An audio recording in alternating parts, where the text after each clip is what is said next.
दर्शकों नमस्कार। Hope all is good. दर्शकों, हमने एक सीरीज शुरू की हुई है केपी एस्ट्रोलॉजी पर।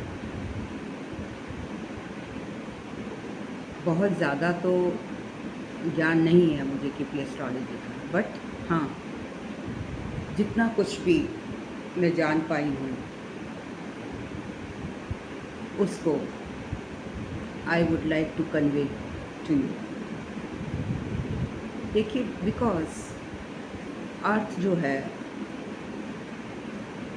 इक्लिप्टिकल है शिफ्ट, इसलिए जॉडियक को जब हम 12 डिविजन्स में डिवाइड करते हैं तो जनरली उसके अनइक्वल डिविजन्स होते हैं, जैसा कि हम पराशरी एस्ट्रोलॉजी में नहीं लेते। पराशरी एस्ट्रोलॉजी में हम उसको अर्थ को स्फेरिकल मानकर इक्वल डिविजन्स कर लेते हैं। इसीलिए जब हम बेसिकली केपी एस्ट्रोलॉजी पढ़ते हैं तो उसमें जो डिविजन्स है वो अनइक्वल कंसिडर किए जाते हैं due to the elliptical shape of the earth. और इस वजह से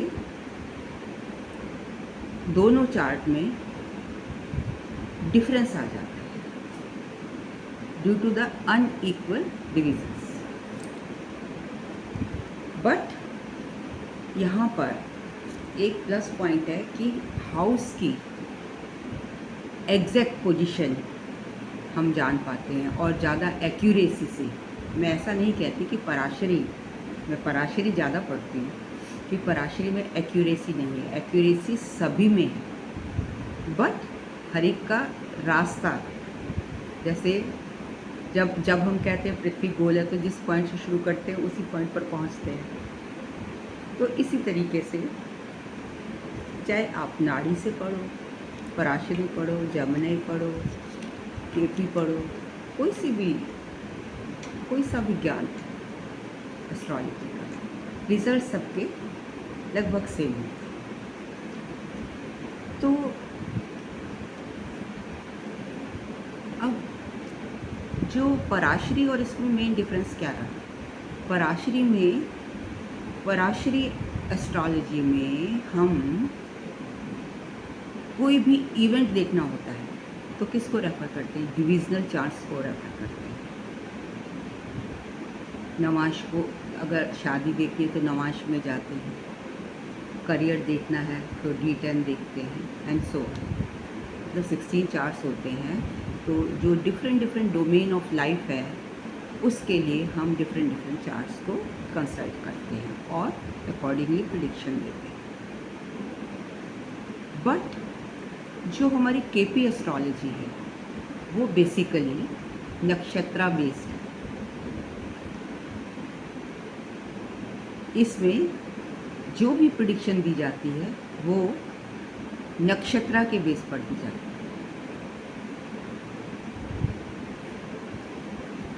और जब तक हमारी लाइफ में हॉरोस्कोप में कोई प्रॉमिस नहीं होता तब तक इवेंट घटित नहीं होता। इन केस आपका हॉरोस्कोप कोई प्रॉमिस दिखा रहा है बट वो प्रॉमिस दिखा रहा है तो इवेंट ज़रूर होगा। लेकिन अगर आपके हॉरोस्कोप में सपोज शादी है, शादी को लेकर हमें देखना है, शादी का प्रॉमिस नहीं है तो इसका मतलब इवेंट नहीं होगा। तो इसलिए सबसे पहले हम दो चीज़ें देखते हैं जब भी हमें किसी भी डोमेन को एनालाइज करना है, किसी भी फील्ड को एनालाइज करना है। सबसे पहले देखिए कि प्रॉमिस है। अगर प्रॉमिस है तभी हम दशा पर जाएंगे, तभी हम देखेंगे कि ये इवेंट होगा। और अगर प्रॉमिस नहीं है तो that event won't take place in your life. तो ये दो चीज़ें बहुत ज़रूरी हैं कि पहले आप प्रॉमिस देखिए, उसके बाद इवेंट देखिए। अब भाव जो केपी चार्ट है, जिसको भावचलित चार्ट भी कहते हैं, उसमें हम हाउसेस को भावा कहते हैं। हाउसेस आर कॉल्ड भावा। और इसको एनालाइज करने के लिए हमें दो चार्ट चाहिए होते हैं, एक लग्ना चार्ट और दूसरा केपी चार्ट और भावचलित चार्ट। लग्ना से क्या देखते हैं और भावचलित से क्या देखते हैं? लग्ना चार्ट, लग्ना कुंडली जो होती है वो हमें ग्रहों की राशियों के बारे में बताती है। मतलब जब हमें राशि देखनी है तो हम लग्न चार्ट देखेंगे, राशि चार्ट देखेंगे। और जब हमें हाउसेस को देखना है तो हम कौन से चार्ट को रेफ़र करेंगे? तब हम भावचलित चार्ट को रेफ़र करेंगे। Bhavchalit chart tells us about the कि प्लैनेट आपके कौन से हाउस में बैठे, ये हम भावचलित से देखेंगे। और कौन सी राशि में है ये हम लग्न चार्ट से देखेंगे।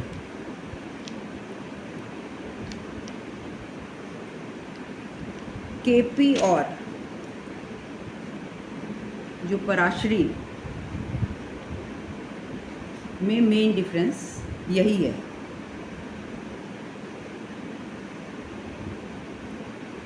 देन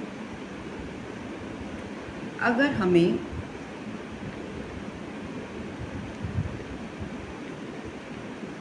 केपी के 4th हाउस को, सपोज केपी चार्ट में प्रॉपर्टी को देखना है तो हम उसका 4th हाउस देखेंगे। प्राइमरी एजुकेशन तब भी 4th हाउस को देखेंगे। मतलब हाउसेस से हम हाउसेस देखेंगे केपी चार्ट में और राशिस देखेंगे Lagna chart. KP is mostly nakshatra based और the difference has already I have told you. अब हम केपी में के जो 12 हाउसेस हैं उनके बारे में आज डिटेल में जानेंगे। दो I have already given the illustration of 12 houses in my previous video, but today we'll discuss it in detail. अगर इसमें भी जैसे पराशरी में 12 हाउसेस होते हैं, सेम 12 हाउसेस केपी चार्ट में भी होती है। बात करें फर्स्ट हाउस की तो ये हमारे ओवरऑल हेल्थ को बताता है।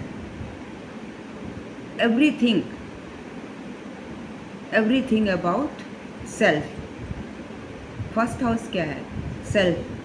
हमारा अपीयरेंस कैसा होगा, हमारी पर्सनैलिटी कैसी होगी, हम टॉल होंगे, स्मॉल होंगे, और फैट हमारा फिज़िक होगा, मस्कुलर फिज़िक होगा, हमारा इंक्लिनेशन किस तरफ होगा, स्पिरिचुअलिज़म की तरफ होगा, या जो हमारा फील्ड डोमेन ऑफ इंटरेस्ट है वो किस तरफ होगा, हम कौन से करियर की तरफ हमारा झुकाव होगा, हमारा अपीयरेंस, हमारी थिंकिंग, हमारी हेल्थ, ये सब हमें फर्स्ट हाउस बताता है।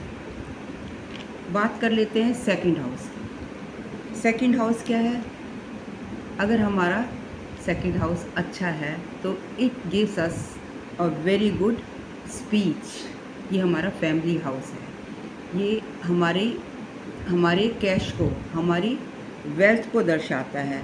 मतलब कि हमारा बैंक बैलेंस कितना है, हमारे एसेट्स को दर्शाता है कि हमारे पास कितनी ज्वेलरी है, हमारे पास कितना कैश है, हमारे कितना हमारे पास, मतलब जो भी हम हीरे जवाहरात, कन्वेंस, किसी की फॉर्म में भी, मतलब ये हमारे पास कितना है। जो कहने का मतलब ये है कि सेकंड हाउस हमारा फैमिली हाउस है, हमारे संस्कारों को बताता है, हमारे फैमिली को बताता है, और ये बताता है कि जो चीज़ भी हम ज़िंदगी में एक्यूमुलेट करते हैं, it is basically accumulation of all the things. खाली ये मनी हाउस नहीं है। आप ऐसा नहीं कह सकते कि आपके पैसे को ही बताएगा सेकंड हाउस। सेकंड हाउस आपकी फूड हैबिट्स को भी बताएगा, आपके खान पान को भी बताएगा। ये बताएगा कि आपकी स्पीच सॉफ्ट होगी या हार्श होगी, आप नॉनवेज खाते हैं या आप वेजिटेरियन हैं। ये सारी चीज़ें जो हैं आपको सेकंड हाउस बताता है। Then we come to third house. तीसरा घर हमको क्या बताता है? तीसरा घर हमको हमारी कम्युनिकेशन का है। मतलब जितने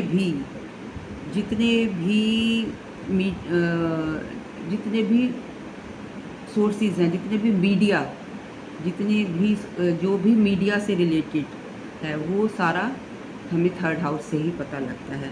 हमारा कम्युनिकेशन जैसे होती है, मीडिया से लिंक करने के लिए मोबाइल से हम करते हैं, टीवी से करते हैं, और बहुत सारे गैजेट्स हैं जिनको हम बोलने के लिए, कम्युनिकेशन के लिए यूज़ करते हैं। वो सब हम तीसरे घर से ही देखते हैं। तो तीसरा घर हमें, अगर ऑनलाइन जो भी ऑनलाइन एक्टिविटीज़ है, जैसे कि अब मैं इंटरेक्ट कर रही हूँ आपसे, तो ये सब जो है ये थर्ड हाउस ही शो करता है।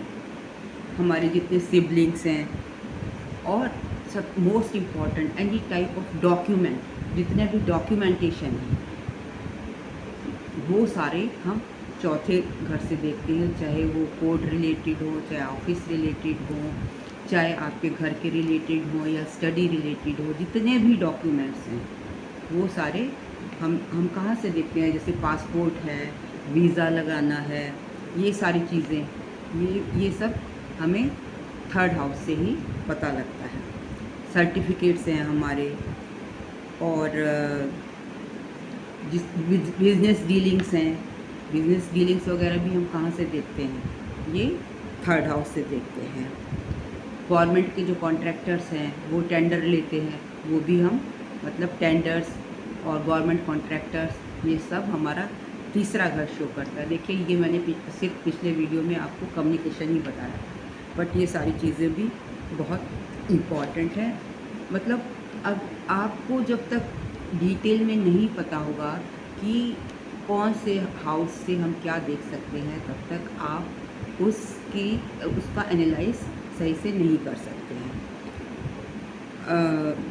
या कोई न्यूज़, ये न्यूज़ नहीं जो आज तक पर आ रही है या टीवी पर आ रही है, नहीं। जैसे कि किसी ने हमको बता दिया कि अरे वो तो फर्स्ट आया है, उसके इतने % मार्क्स आए हैं, या उसकी वाइफ आज उधर चली गई है। तो मतलब इस टाइप की न्यूज़ जो सोसाइटी में जैसे न्यूज़ होती है, एक दूसरे की न्यूज़, एक दूसरे से पता लगना, फिर उसकी कंफर्मेशन करना, वो भी थर्ड हाउस से देखते हैं। इसका मतलब सच या झूठ, ये आपको किसी ने नहीं बताया होगा कि ये न्यूज़ सच ही है या झूठी है। तो कोई सच बोल रहा है या झूठ बोल रहा है, ये सारा कुछ भी हम थर्ड हाउस से ही देखते हैं। And it is very important, third house is very important for knowing about the truth of anything। किसी भी चीज़ की सच्चाई जानने के लिए आपको थर्ड हाउस को ही कंसल्ट करना पड़ता है।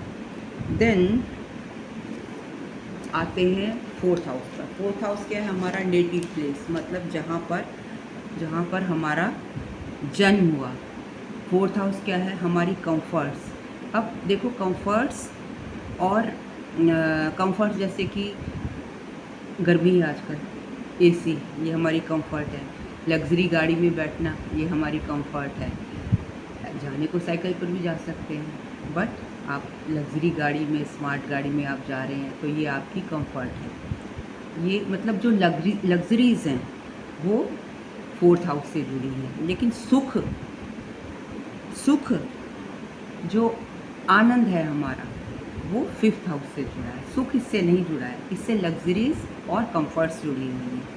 लैंडेड प्रॉपर्टीज़, आप मकान बेचेंगे, आप मकान खरीदेंगे, ये भी आपको 4th हाउस ही बताता है। वास्तु वास्तु का ज्ञान भी हम कहाँ से लेंगे?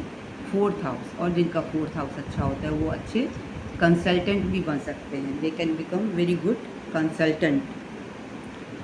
ये this is also a house of mother, मतलब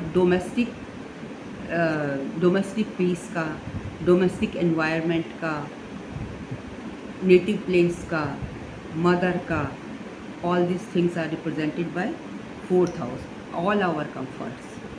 Then 5th house, 5th house मतलब it is a house of healing. it is a जो केपी एस्ट्रोलॉजी में है वो 4th हाउस से एजुकेशन देखी जाती है, और पराशरी में एजुकेशन हम कहाँ से देखते हैं? 5th हाउस से। तो this is the main difference in 4th and 5th in KP astrology from Parashari astrology. जो 4th हाउस है वो प्राइमरी एजुकेशन का हाउस है केपी एस्ट्रोलॉजी में, और 5th में ये एजुकेशन का हाउस 5th में पराशरी में है। ये आपके इंटेलिजेंस का हाउस है, आपके रोमांस का हाउस है, ये आपकी हीलिंग को भी दिखाता है। It is a house of healing, मतलब अगर आप बीमार हैं तो अगर आपको कि आप कब ठीक होगे, कैसे ठीक होगे या नहीं होगे, ये सब आप 5th हाउस से देखोगे। मतलब जो अगर कोई व्यक्ति बीमार है तो उसकी हीलिंग पार्ट आपको 5th हाउस से देखनी होगी। मौज मस्ती ये सब भी आपका 5th हाउस ही शो करेगा। लव अफेयर, क्रिएटिविटी, ये मतलब this is also called a house of creation. जो भी क्रिएशन होती है, मतलब क्रिएशन का मतलब किसी चीज़ को बनाना, तो अगर ये क्रिएटिव हाउस है तो इसका मतलब चिल्ड्रन हाउस भी हो गया, बच्चों का हाउस भी हो गया। क्रिएशन क्या होता है? किसी चीज़ को बनाना, किसी चीज़ को ओरिजिनेट कर देना। तो it is a house of creation, also house of children, intelligence, product development, और जो ट्रीटमेंट होता है आपको आयुर्वेद सूट करेगा, होम्योपैथ सूट करेगा या एलोपैथ सूट करेगा, ये भी आप कहाँ से देखेंगे? 5th हाउस से देखेंगे।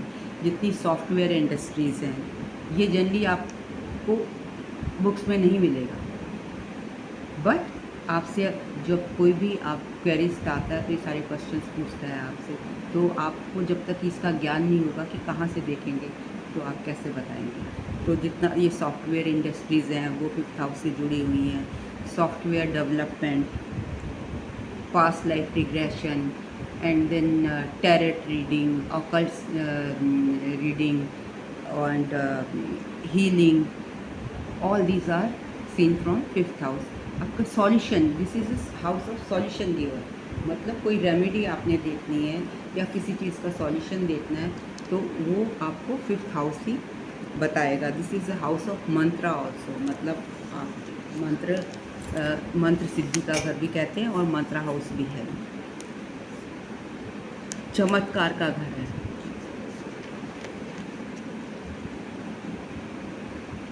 देन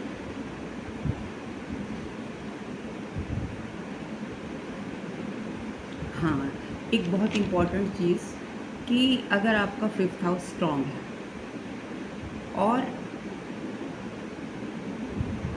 आपने किसी की कुंडली देखी भी नहीं है और आपने उसको इंट्यूशन से ही ऐसे ही कोई उपाय बता दिया तो वो उसकी बात सच्ची हो जाएगी।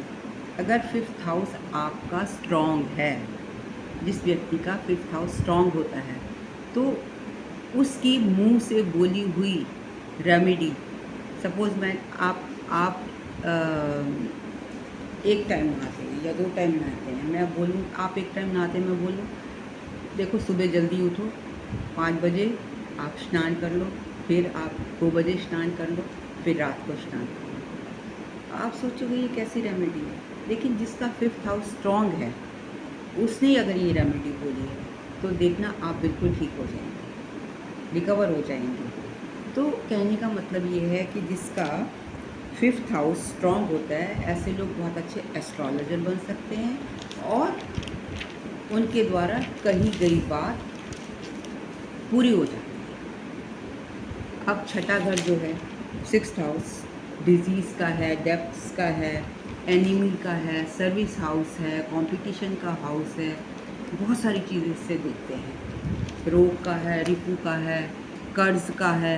अब देखो कर्ज तो सब बैंक दे देते हैं, लेकिन ये भी तो देखना ज़रूरी है कि कर्ज उतर पाएगा या नहीं उतरेगा, कब उतरेगा। मतलब आपके पास कोई क्वेरिस्ट आता है कि भाई मैंने कर्ज़ा तो ले लिया, ये उतर पाएगा कि नहीं उतर पाएगा या कितना टाइम लगेगा, तो ये आप कहाँ से देखोगे? ये 6th हाउस से देखोगे।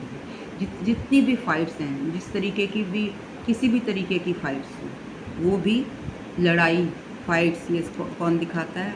ये सब आपको छठा घर दिखाता है। कॉम्पिटिशन्स, डिफरेंस ऑफ ओपिनियन, मतलब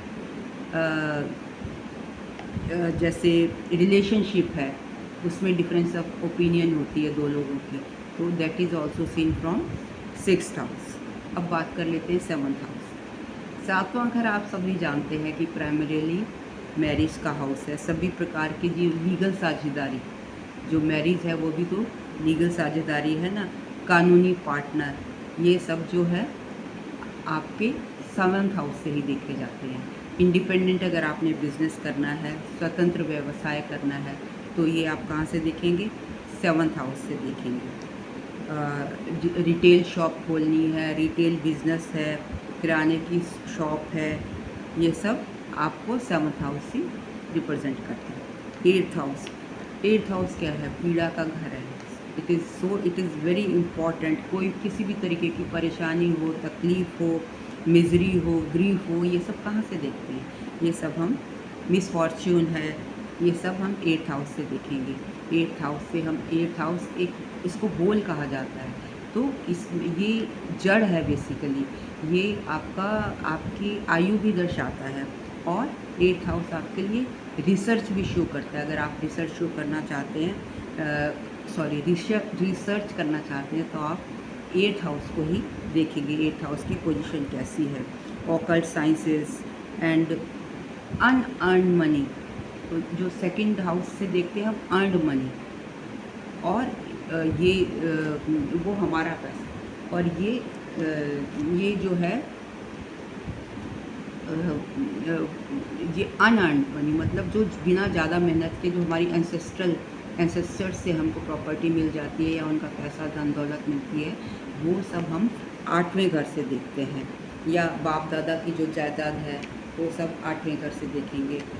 अगर कोई आपसे पूछने आता है प्रोविडेंट के बारे में या LIC के बारे में, ये जितनी भी LIC हैं, प्रोविडेंट फंड है, ग्रेच्युटी है, पैसा मिलेगा या नहीं मिलेगा, ये कहाँ से देखेंगे आप ये 8th हाउस से देखेंगे। It is a house of technology also, तो किसी भी प्रकार की टेक्नोलॉजी रिलेटेड क्वेश्चन होगा तो you will see it from the 8th house. Longevity भी दर्शाता है, ये डिप्रेशन शो करता है, ये सुसाइडल टेंडेंसीज शो करता है। तो दुख, पीड़ा, ये सभी कुछ हमारा 8th हाउस बताता है। 9th हाउस इज़ अवर भाग्य house, luck house, ancestors house, जो हमारे पूर्वजों का स्थान है, हमारे फादर का घर है ये, और स्पिरिचुअलिज्म हाउस है, गुरु का घर है, काउंसलिंग का हाउस है, काउंसलर जितने भी होते हैं वो 9th हाउस से काउंसलिंग करते हैं। गुरु का घर है, गाइडेंस का घर है, किसी को गाइडेंस देनी हो तो कहाँ से देखी जाएगी? 9th हाउस से। ये किसी को सही राह दिखाना जिसको बोलते हैं गाइडेंस, वो 9th हाउस से ही देखी जाती है। Higher education, that is also 9th house. कोई किताब आपने पब्लिश करनी है, पब्लिकेशंस जितनी भी हैं, they are also related to 9th house. 10वां घर हमारा फाइनेंस को, हमारे काम धंधे को बताता है, प्रोफेशन को बताता है, करियर को बताता है, गवर्नमेंट है, अथॉरिटी है, स्टेटस है। 11वां घर इज़ ऑल्सो वेरी इम्पॉर्टेंट, क्योंकि ये हमारी सारी इच्छाओं को, हमारी डिज़ायर्स की पूर्ति है। तो this is a house of desires, fulfilment, friends का, सोशल सर्कल का, कंपनी का, मतलब जो NGO हैं, सोसाइटीज़ हैं, क्लब्स हैं, ये सभी 11th हाउस से जुड़े हुए हैं। 12th हाउस क्या बताता है? 12th हाउस शोज अस हमारे फेलियर्स, हमारी disappointments, separation, losses, expenditure, investments, जो हम इन्वेस्टमेंट करते हैं, हमारी जो स्लीप है वो भी, और foreign places, then isolation, hospital, jail, ये सारी चीज़ें जो है 12th हाउस दर्शाती है। तो ये तो मैंने आपको घरों के बारे में बताया। बात कर लेते हैं, चलिए अब विल डिस्कस KP के कुछ रूल्स हैं, वो नेक्स्ट वीडियो में डिस्कस करेंगे। So if you like my video and any type of query, you can ask me in comment box or at my email address, Gmail address, snehkapoor1812@gmail.com. Thank you very much for listening me so patiently.